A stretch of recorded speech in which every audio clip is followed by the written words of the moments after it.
আমার আপনজনের কাছে আরেকটি নূতন বিষয় নিয়ে আমি আলোচনায় এলাম।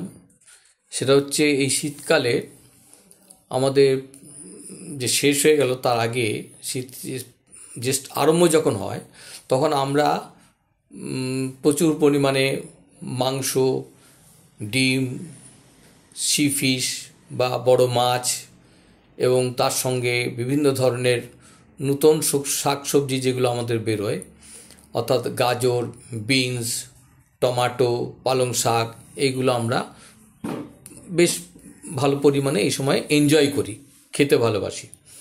তার সঙ্গে শীতকালে আমরা একটু অ্যালকোহল অর্থাৎ হুইস্কি অনেক সময় অনেকে উপভোগ করেন।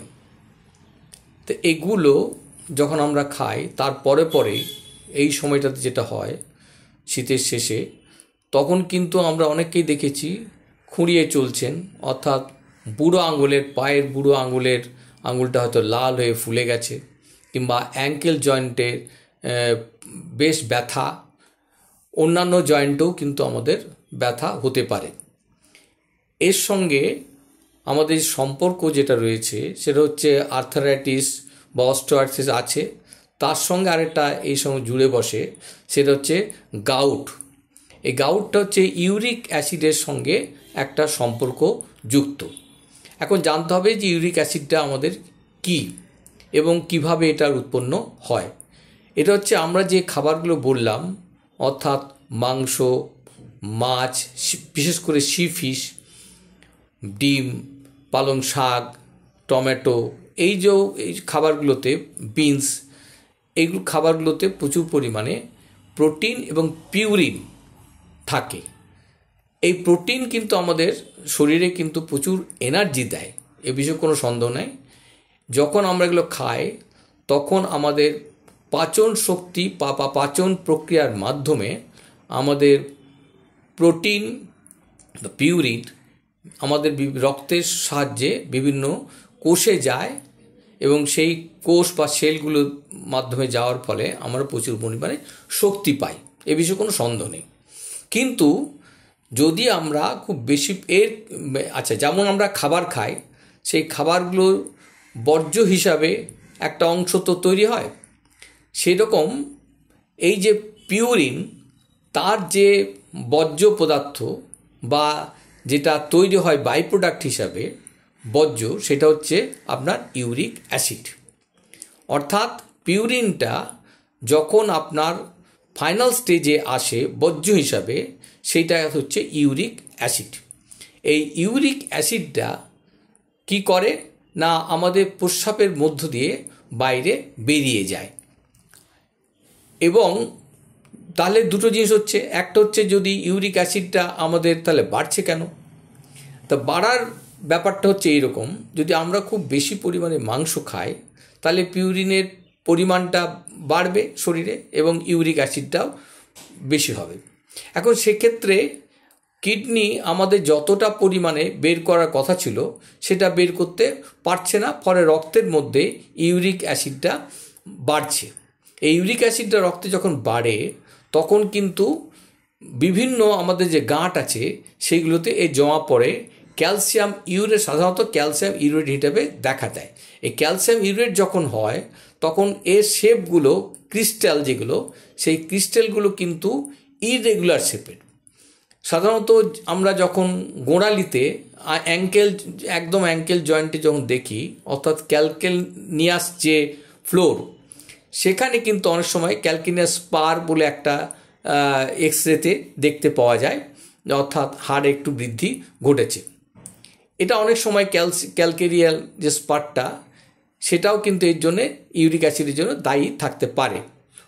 এছাড়াও হয় দায়ী থাকে, অনেকগুলো কারণ আছে, বিশেষ করে যদি যারা ভারী চেহারা, অনেকক্ষণ ধরে দাঁড়িয়ে কাজ করছেন, তাদের ক্ষেত্রেও মাংসপেশিতে যে আঘাত হয় পায়ে, তার জন্য কিন্তু এই জায়গাতে ব্যথা হয়। কিন্তু ইউরিক অ্যাসিড একটা ফ্যাক্টর। আমি আজকে ইউরিক অ্যাসিডের কথাই আজকে আমাদের আলোচ্য বিষয়। তাহলে এই ইউরিক অ্যাসিড যে আমরা বোঝাই গেল যে একটা বর্জ্য পদার্থ, যেটা কিডনির মাধ্যমে প্রস্রাব দিয়ে আমাদের বেরিয়ে যায়। কিন্তু যদি আমরা বেশি পরিমাণের এই প্রোটিন জাতীয় খাবার খাই, অর্থাৎ যেগুলো বললাম সেগুলো সেই খাবারগুলো মাংস, পালং শাক বা ডিম, বেশি সি ফিশ, টমেটো এই জাতীয় বা পিনাট অর্থাৎ বাদাম, এইগুলো পরিমাণে প্রচুর পরিমাণ পিউরিন থাকে। তাহলে এইগুলো যদি বেশি পরিমাণে খাই তাহলে একটা কারণ হতে পারে ইউরিক অ্যাসিডটা আমাদের শরীরে বাড়ার এবং জয়েন্টে ইনফ্লামেশন দেখার, লাল হয়ে জয়েন্টগুলো লাল হয়ে যায়। আরেকটা হচ্ছে যদি কোনো কারণে আমাদের কিডনি যদি ফাংশন ঠিক না হয়, কিডনি ফাংশন না হওয়ার কারণ আছে, কিডনি ডিজিজ যাদের হয় তাদের এই সমস্ত ইউরিক অ্যাসিডটা ঠিকমতো ছেঁকে যে বাইরে ফেলে দেবে সেটা তখন করতে পারে না, অর্থাৎ কিডনি তখন ফাংশন ঠিকমতো 100% থাকে না। এটা একটা রিজন ইউরিক অ্যাসিড আমাদের শরীরে বেড়ে যাওয়ার। এইগুলো হলো একটা কারণ যে ইউরিক অ্যাসিড কেন বাড়ছে। তাহলে ইউরিক অ্যাসিড যদি না বাড়ার, আমাদের শরীর ঠিক রাখার জন্য, ব্যালেন্স ঠিক রাখার জন্য আমাদের কী করণীয়? তাহলে ওই খাবারগুলো যখন বাড়ছে বা আমাদের কষ্ট বাড়ছে, জয়েন্ট পেন এবং লাল হয়েছে, এবং এটা বোঝা যাবে কি করে না, রক্তের সিরাম ইউরিক যদি আমরা একটা টেস্ট করে নিই তাহলে বোঝা যাবে যে আমাদের নর্মাল যে ইউরিক অ্যাসিড রেঞ্জ আছে, আমি রেঞ্জটার বলছি না কারণ বিভিন্ন ল্যাবে বিভিন্ন রকম রেঞ্জ থাকে, সেই জন্যে আমি এই রেঞ্জটার কথা বললাম না, কিন্তু ল্যাবরেটরি থেকে বোঝা যায় টেস্ট করে যে আপনার বৃদ্ধি পেয়েছে কি না। ডাক্তার সাজেস্ট করে দিতে পারেন যে আপনার কতটা বৃদ্ধি ঘটেছে। এই ক্ষেত্রে আপনারা করণীয় কি?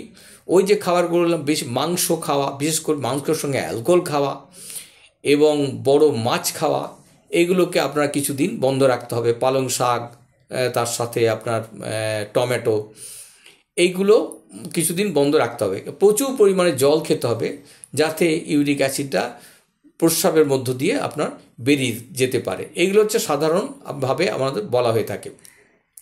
আর কি তাহলে খাবেন কি?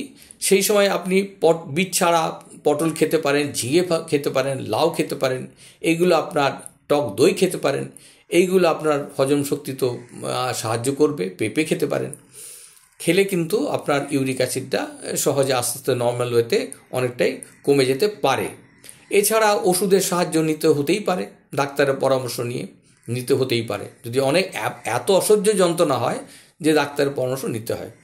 আমি আজকে কেবলমাত্র হোমিওপ্যাথিতে যে ওষুধগুলো আমরা ব্যবহার করে থাকি ইউরিক অ্যাসিডে, সেটা হচ্ছে সবসময়ই ব্যবহার করি আমি আর্টিকা ইউরেন্স মাদার এবং বারবারিস মাদার। এটা ইকুয়াল কোয়ান্টিটিতে ধরুন 10 ড্রপ, এটা 10 ড্রপ, এটা 10 ড্রপ, 1 কাপ গরম জলের মধ্যে দিয়ে দিনে 2 বার করে, সকালে এবং সন্ধ্যায় যদি আপনি খান, বেশ কিছুদিন খেলে ইউরিক অ্যাসিডটা অনেকটাই কমে যায়। এবং সেই সাথে তো খাবার যেগুলো বললাম সেগুলো কিছুদিন বন্ধ রাখতে হবে। আর আরেকটু যেগুলো পোটেন্সি হিসাবে আমরা ব্যবহার করি, অ্যাঙ্কেল জয়েন্টে পেনে যদি সেই জয়েন্টটা উপর দিকে, নিচের থেকে উপর দিকে ওঠে এবং ঠান্ডা জলে যদি উপকার হয়, তাহলে সেক্ষেত্রে রিডাম্পল 30 দিনে 2 বার করে 4টা করে গুলি আমরা কয়েকদিন খেলে কিন্তু উপকার পাবো। আরেকটা দেখা যায় যে হাঁটুতে ব্যথা এবং আপনার নুডলসের মতো তৈরি হয়েছে এবং প্রস্রাবে প্রচুর পরিমাণে গন্ধ আছে, সেক্ষেত্রে বেঞ্জয়েক অ্যাসিড 30 ওই 4টা করে গুলি দিনে 2 থেকে 3 বার আমরা খেতেই পারি। এটাও কিন্তু বেশ কয়েকদিন, দিন 10-15 খেয়ে দেখতে পারেন যে কতটা আপনার উপকার হচ্ছে। আরেকটা হচ্ছে কলচিকাম 30ও একইভাবে যদি আপনার গাঁটে ব্যথা থাকে তাহলে সেক্ষেত্রেও আমরা কলচিকাম 30টা ওই 4টা করে গুলি দিনে 3 বার থেকে 4 বার আমরা বেশ কয়েকটা দিন নিতে পারি। এবারে যাই কিছু করুন না কেন, আপনারা কিন্তু সামনের কোনো হোমিওপ্যাথি চিকিৎসকের কিন্তু পরামর্শ নেবেন। 2-4 দিন খেতে পারেন, খাওয়ার পরে কিন্তু পরামর্শ নেওয়া জরুরি। এর সঙ্গে একটা বলে নিই যে আপনি তো ওষুধ খেলেন, আপনি আহারে কিছু বাধা নিষেধ যেগুলো আছে সেগুলো ঠিকমতো মেনে চললেন, প্রচুর পরিমাণে জল খেলেন, কিন্তু এ তো সত্ত্বেও আবার তো হতে পারে যখন আপনার আস্তে আস্তে সবসময় তো আপনি আর রেস্ট্রিকশনের মধ্যে নাও থাকতে পারেন।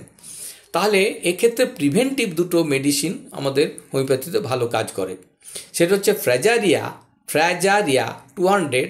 এটা যদি আমরা ওই সপ্তাহে 4টা করে গুলি দিনে 2 বার করে মাস 2-3 আমরা খাই, তাহলে কিন্তু এটা প্রিভেনশনের মতো কাজ করে। এবং আরেকটা ওষুধ, সেটা আপনার খুবই আমাদের ভালো কাজ দেয়। সেই ওষুধটা হচ্ছে আপনার থ্যালাপসি বার্সা প্যাস্টোরিস। এই ওষুধটাও কিন্তু মাদার টিংচার আমরা 10 ফোঁটা করে দিনে 2 বার, যখন এটা কিন্তু প্রিভেন্টিভ হিসাবে খুব ভালো কাজ করে। কেমন, এইটা হচ্ছে অ্যান্টি ইউরিক অ্যাসিড বলে বোরিকের বইয়ে পরিষ্কার লেখা আছে, এবং আমি দিয়েও দেখেছি, অনেক ক্ষেত্রে ভালো কাজ দেয়। এগুলো হচ্ছে আমার ইউরিক অ্যাসিড বাড়া নিয়ে এই সময় যে আমাদের ভোগান্তি হয়, তার থেকে কী করে মুক্তি পাবেন তার কিছু উপায় আমি আপনাদের সঙ্গে শেয়ার করলাম। নমস্কার।